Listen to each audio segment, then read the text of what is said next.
Os guardas da entrada falam com um cara aparentemente colhendo ervas e perguntam se ele está colhendo ervas novamente. Ele responde que sim. O outro guarda fala que ele foi no outro dia também. O cara responde que disseram para ele que é melhor ter o máximo possível, já que nunca se sabe o que pode acontecer. O guarda pede para ele ter cuidado porque as coisas estão agitadas nesses dias. O cara fala que ninguém ousaria virar inimigo da seita King Sheng. Ele entra no mato para pegar as ervas, anda um pouco e para. Ele está vendo para onde vai e surge como um demônio, o Brago.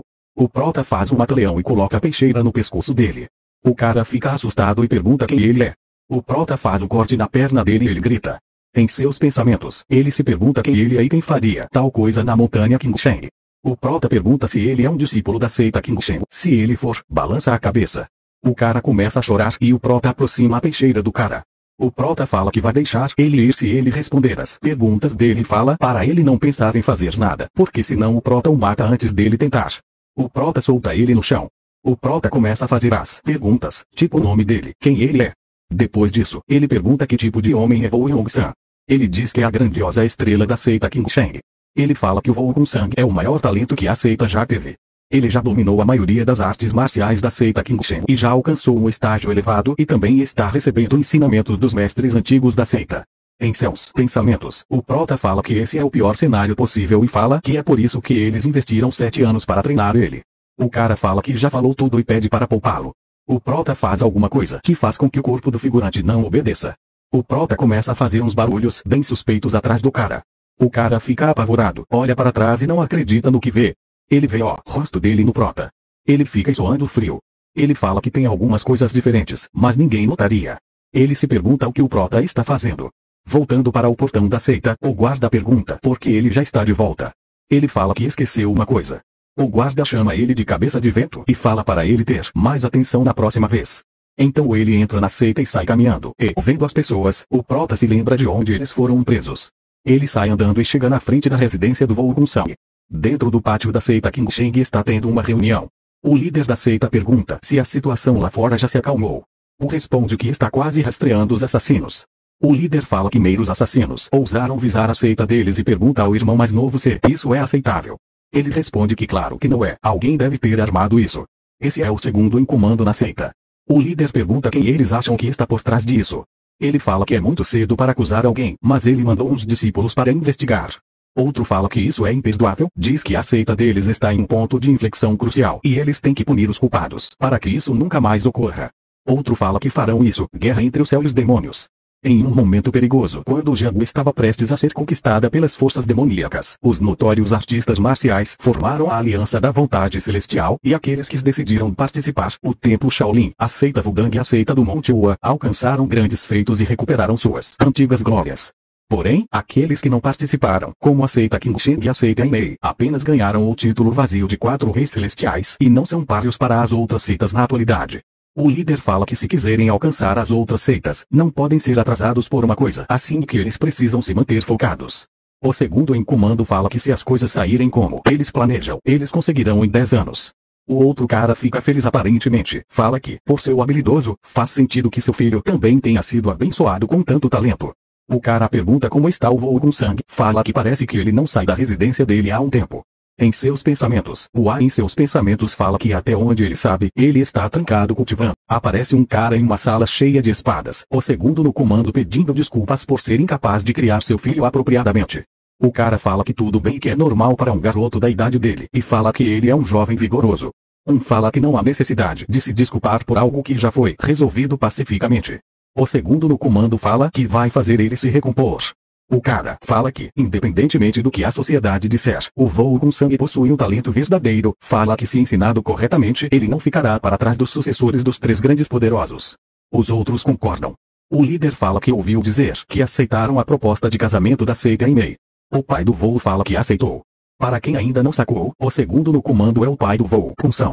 O líder da seita fala que esse casamento não é nada mal, afinal, a noiva é discípula da anciã do brilho. Falam que há muitos rumores sobre a beleza e inteligência dela, e fala que não é uma opção ruim para o Wu. O pai do Wu fala que ainda tem preocupações. O líder pergunta se é por causa da anciã, e ele fala que sim. Em seus pensamentos, fala que a anciã está desesperada para alcançar a seita e, se eles se unirem em casamento, eles podem ser os únicos a serem devorados. Fala que por isso ele rejeitou a proposta até agora, mas eles não têm escolha e não podem continuar inimigos ali. O cara fala que, de qualquer forma, Voo Gunsang é a única esperança da seita e para dar um tratamento especial a ele. Ele responde que sim. O prota está lá na porta, ele fala que é a primeira vez que vê, mas é idêntica à caverna subterrânea, então ele está familiarizado. O prota fala que, por mais que o portão esteja lacrado, não vai ser um problema entrar. Ele sobe no telhado e ouve uma conversa de que o Voo tinha levado outra mulher. Um figura fala que o Voo está usando treinamento isolado como desculpa para trazer mulheres. O outro fala para ele ficar quieto, mas ele continua e se pergunta se é uma das discípulas dessa vez. O outro fala para ele ficar quieto para não ser repreendido. Em seus pensamentos, o prota fica surpreso ao saber que ele leva mulheres ali. Ele fala que a seita Qingshen é uma seita da espada, então é inimaginável dormir com uma mulher na sala de treinamento da espada.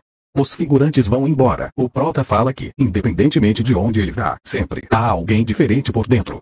A noite cai e o prota está equipado. Ele corre em volta do muro e entra.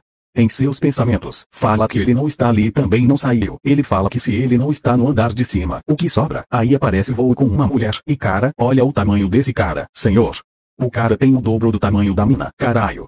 Mostra o prota vendo os de cima, reconhece o Voo. Ele fala que pode dizer mesmo dali que o Voo Gunsang está em um nível completamente diferente comparado ao capitão do grupo Fantasma Sangrento, e que ele certamente está em outro patamar. Porém, ainda é humano. Se ele for atingido no ponto da morte ou for esfaqueado, morrerá da mesma forma. Ele faz uma espécie de força e desce pelas frestas. Ele tenta colocar no pescoço dele e o prota está soando muito. Quando o prota está quase conseguindo, o Voo reage. O prota toma um susto e puxa a corda, e a corda consegue encaixar no pescoço. O Voo começa a gritar, a mulher fica assustada chamando por ele. O prota pula de cima e o Voo vai para cima. No meio do ar, ele corta a corda com as mãos. Ele já desce com ódio, e os dois se olham. O Voo pergunta quem o prota é. O prota puxa as peixeiras o sem educação vai para cima. O Voo calmamente, com um dedo, aponta para as peixeiras. O prota fica perplexo. O Voo se aproxima do prota e o manda para longe. O Voo faz uma espécie de avatar de uma espada gigante para atacar o prota, que tenta se defender com suas tramontinas, mas está difícil. O Voo, com uma cara serena, continua atacando e o prota defendendo. Em seus pensamentos, o prota sente como se fosse perder a consciência só de bloquear e se pergunta como é possível fazer isso só com as mãos nuas. Começa a sair sangue da boca do prota. Ele fala que não pode continuar na defensiva e que precisa sair daquela situação rapidamente e lança uma faca escondida que estava no pé dele no Voo, que para com os dedos. O Voo fala que o prota é bom e que ele até sabe truques como esse e pergunta quem enviou ele. O prota fica ofegante e o Voo, puto, pergunta se foi o desgraçado do pai dele que enviou o prota. O prota fica surpreso por ele falar isso. Mostra um pouco do passado do Voo Gunsang. Aprender artes marciais sempre foi fácil para o Gunsang, mostrando uns figurantes puxando o saco dele. Aprender artes marciais era fácil, mas ele não se divertia. Aí aparece uma mulher. Depois que ele olhou uma mulher com outros olhos, ele começou a se interessar por mulheres. Ele dormiu com várias. Um dia, quando estava voltando bêbado, ele viu uma mulher linda. Na cabeça dele, ele fala que foi um erro, nada mais que um erro de bêbado. Mas sabe o que ele fez? Ele fez isso aí que vocês estão imaginando. Agora eu quero que o prota mate esse merda, mesmo que raiva. Ele fala que reconheceu o erro e se pergunta se o fato dela ter cometido suicídio depois disso é culpa dele. Cara, na moral, tomara que morra lentamente. Ele se pergunta por que tem que passar um ano inteiro ali, em isolamento. Volta para a luta deles. O Gunsang pergunta se foi o desgraçado do pai dele que mandou o prota lá e pergunta se foi só porque a mulher morreu. O prota não entende nada. Em seus pensamentos, o prota fala que o Gunsang tem um poder esmagador e diz que cada traço de energia emitido por seu corpo é intenso e aterrorizante. Fala que é como se ele estivesse envolvido por centenas de milhares de lâminas. O Gunsang vai para cima, dá um golpe por cima e o prota defende. O Gunsang se prepara para atacar de novo e ataca várias e várias vezes, mas o prota desvia. O prota consegue acertar um chute na cara dele, mas não tem efeito nenhum. O Gunsang fala que aqueles truques são realmente irritantes. Então, o prota joga suas duas peixeiras no Gunsang, mas com um tapa ele as defende. O Gunsang ia dar o golpe final, mas o prota consegue escapar e sai correndo. Ele chega onde tem várias espadas no chão, pega uma e joga. O Gunsang defende. Então, o prota vai pegando e arremessando várias e várias espadas no Gunsang, que defende tranquilamente. O prota fala que como ele imaginou, não funcionou. Diz que mesmo assim ele não tem outra escolha a não ser continuar atacando. Ele pega 6 espadas do chão e as arremessa. Então, o Gunsang utiliza uma de suas técnicas, uma técnica secreta da seita Qingshen, e ataca o prota. Mas o prota vai para trás da mulher para usá-la de escudo. O Gunsang fica puto e cria um pilar de água entre eles. O Gunsang se aproxima do prota para dar o golpe final. Então, o prota se lembra do que o espada falou sobre 3 pessoas aprenderem aquela técnica de artes marciais.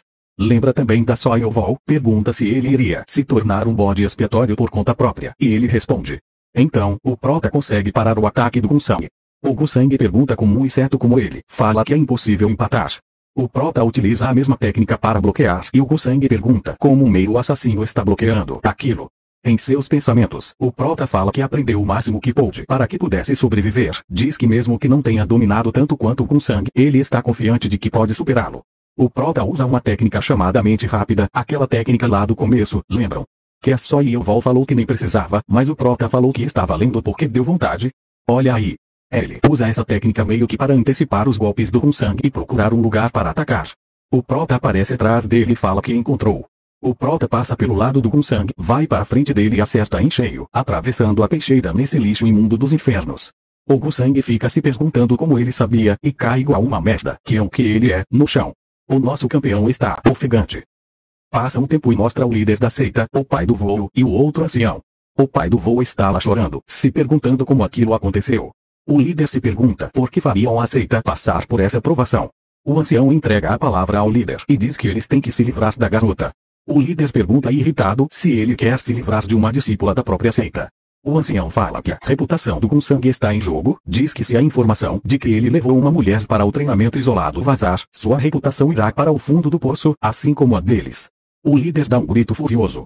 O ancião diz que o que está feito, fala que já que o Gunsang está morto, a reputação da seita irá cair por terra se eles não fizerem nada. Diz que deve ter alguém que contratou os assassinos, uma pessoa que se beneficiaria com a morte do Gunsang e a queda da seita Qingshen. Fala que não podem deixar isso acontecer. Chegam os outros anciãos, falando que não podem fazer isso, que independente da reputação da seita, a vida humana é mais importante, e falam que ela é uma discípula da seita. O ancião mais forte pergunta se todos pensam da mesma forma. Ele fala que nesse ritmo, eles não irão alcançar as outras seitas e serão reduzidos a uma seita qualquer. Eles abaixam a cabeça. O pai do voo pega a espada que o prota usou para matar o lixo e caminha em direção à menina. Ele diz que, como discípula da seita, ela deve entender. A menina está muito assustada. Irritado, ele pergunta por que ela sobreviveu sozinha e que era para ela ter protegido ele com a própria vida. A menina pede para ele poupar sua vida e os anciãos começam a ouvir os gritos. Essa aí tomou no cu 2 vezes. O líder pergunta o que ele fez e ele pergunta se o líder tinha uma ideia melhor. O líder fica sem resposta. Ele chora e fala que o Gunsang não era apenas a esperança da seita, ele era tudo para ele. Fala que como pai não poderia permitir que a reputação dele fosse destruída. Aparece um pombo-correio que vai até a seita em Mei. Ela lê a carta e fala que é impossível. Ela fica surpresa ao saber que um assassino matou o Gunsang e se pergunta como isso aconteceu. Ela que contratou os caras, eles fizeram o serviço, e ela não gostou. Uma das discípulas pergunta se o Gunsang foi mesmo morto. A anciã fala que, mesmo com a rede inescapável, conseguiram se esconder na seita Qingshen e matar o Gunsang. Ela fala que depois de terem arranjado o casamento, agora tudo está arruinado por completo. Se o casamento fosse feito, ela iria colocar o planos de controlar a seita Qingshen em 10 anos. Uma discípula fala que não podem deixar vivo o assassino do Gunsang, pois ele pode saber do segredo. A anciã fala que a seita Qingshen já pediu o apoio da seita em Mei para caçar o assassino. A anciã manda reunirem alguns discípulos e irem participar da rede inescapável. A discípula fala que beleza. A anciã fala para a outra discípula que agora ela deve estar feliz por o casamento estar cancelado. Ela fala que não, que ela nunca ficaria feliz com a morte de seu marido. A anciã fica confusa e pergunta ao marido. Ela diz que eles resolveram se casar, então ele é seu marido. Corta para uma plantação de trigo, uns figurantes colhendo trigo tranquilamente. Mostra um figurante cantando uma música enquanto anda tranquilamente. No meio do caminho, ele é parado. Ele pergunta o que está acontecendo e por que eles estão fazendo isso. Um deles fala que eles estão procurando um criminoso que cometeu um grave pecado e manda o cara provar sua identidade. Ele fala seu nome e que mora em uma vila próxima e estava voltando para casa após ter terminado seu trabalho no campo. Um fala que é muito cedo e que ele está falando que já terminou o trabalho. Ele responde que eles já cortaram todas as ervas daninhas e não há mais nada para fazer e hoje. Um pergunta para outro o que devem fazer. O cara fala para deixá-lo passar. O figurante agradece e vai seguir seu caminho. Um dos caras percebe algo e manda ele esperar. Ele pergunta por que a foice de alguém que acabou de cortar ervas daninhas está tão limpa. Fala que se ele tivesse cortado plantas, a foice deveria estar suja. O figurante fica sem jeito. Um cara fala que ele parece muito suspeito e fala que ele deve ser o assassino que a anciã falou. Puxa um sinalizador e atira para o céu, mostrando que o figurante era o prota. Os caras vão para cima do prota. Mano, vocês vão ver que nesse capo o Prota tá parecendo muito um Muzan de Demon Slayer. O Prota, eles foram pra cima e já dá pra ver os balões que representam dor. O Prota se defendeu de todos. Uma coisa, notem como o Prota vai lutar agora. Ele usa uma espécie de fio que provavelmente ele reveste com Ki e coloca no pescoço do figurante. O cara tá muito parecido com o Muzan, véi. Ele pergunta quem é essa mestra anciã e o Prota aperta mais os fios no pescoço do cara, que fica lá cheio de dor. Aí ele fala que é a anciã do brilho, a líder da seita Imei. O Prota pergunta se a anciã deu uma ordem direta para ele e aperta mais os fios. Ele fala que não só ele, mas todos os discípulos da seita Imei receberam ordens de ajudar a seita King a capturar o assassino, não importa como. O Prota pergunta se a seita Imei sempre foi tão prestativa com a seita King Shang. Ele fala que não, que eles eram como cães e gatos antes. O figurante fala que também achou estranho. O Prota pergunta por quê. Em seus pensamentos, o figurante tá falando que tem que ganhar tempo até os outros artistas marciais que viram o sinal chegarem. Com todas essas informações, o Prota liga os pontos. Alguém que conhece o sangue e se sente inferior perante ele. Alguém que possui paciência para investir 7 anos nisso. Alguém que tem riqueza suficiente para investir muito dinheiro. E alguém que mora em Sichuan. E ela, então o Prota já tem seu alvo final definido. Aparece mais gente. O figurante ri e fala que agora que os outros chegaram, o Prota vai morrer com ele. O cara ia falar que se o Prota quisesse viver, era pra soltar ele. Mas, meio que ele perde a cabeça. Os caras atacam o Prota, que em seus pensamentos fala que mesmo que morra, levará a anciã do brilho pro inferno junto com ele. Corta pra base dos caras que estão atrás do Prota. Um cabeça de Rolon vai avisar que o assassino romperá a rede inescapável e fugiu.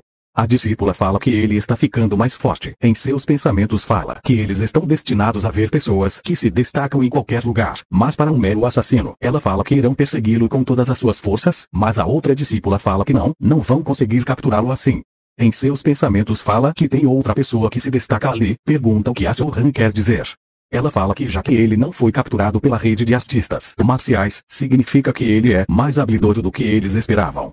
Se continuarem perseguindo ele assim, nunca vão capturá-lo.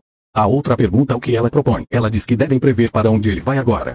A outra pergunta se é para eles esperarem lá, e Sohan fala que tem uma ideia rudimentar de onde possa ser a localização. Ela fala que o assassino deve estar extremamente cansado nesse momento e, nesse estado, é muito provável que ele volte para o lugar mais seguro para ele, provavelmente onde ele viveu durante muito tempo, sendo criado como um assassino. Eles já têm uma ideia de onde é mais ou menos, porque investigaram antes. É algum lugar ao redor de Batang. Eles confirmaram que aquela área recebia muitos suprimentos. Em seus pensamentos, a discípula fala que Sohan é inteligente, ela realmente tem tudo. Ela fala que vai seguir a ideia de Sohan e diz para todos irem para Batang e esperar o assassino. Mostra os caras da seita King a cavalo perseguindo Prota. Falam que ele está ferido e que não conseguirá correr por muito tempo. Um fala que eles vingaram o sangue. O Prota sobe um paredão andando. Em seus pensamentos fala que eles estão muito perto, mas ele consegue despistá-los. Mas, começam a lançar flechas no Prota, que consegue não ser atingido. Então ele se pergunta como eles sabem para onde ele está indo e fala que nesse ritmo ele vai ser pego. Esses foram mais 5 capítulos e, cara, essa obra só melhora. O Prota é muito inteligente e brabo. Deixem o like e comentem para a parte 6. Não se esqueçam de se inscrever para me ajudar a atingir a meta de 10k. Valeu!